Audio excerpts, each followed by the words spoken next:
Price எல்லாம் வேதம் சொல்கிறது. ஏசியா 41 அதிகாரம் 10 சொல்கிறது, நீ பயப்படாதே, நீ திகையாதே, நான் உன் தேவன், நீதியின் வலதுகரத்தினால் உன்னை தாங்குவேன் என்று வேதம் சொல்கிறது. இன்றைக்கு நான் ஊழியத்தின் பாதைகளை பார்க்கும் பொழுது நிறைய பேர் வியாதிகளோடு, சாசின் போராட்டங்களோடு, செய்வினை போராட்டங்களோடு இருக்கிறதை பார்க்கிறேன்.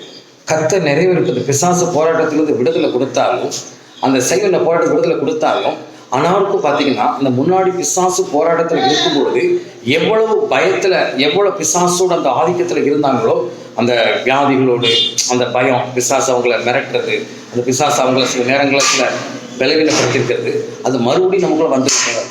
அந்த பாதிப்பு நமக்கும் அடி வருமோ அப்படின்னு சொல்லி நிறைய பேர் மறுபடியும் அது பயப்படுறதை பார்க்குறேன். இதுக்கு காரணம் என்னன்னா, அவங்க ஆத்மாவில், அந்த ஆத்மா சரீரத்தில் வேத வசனம் இல்லை.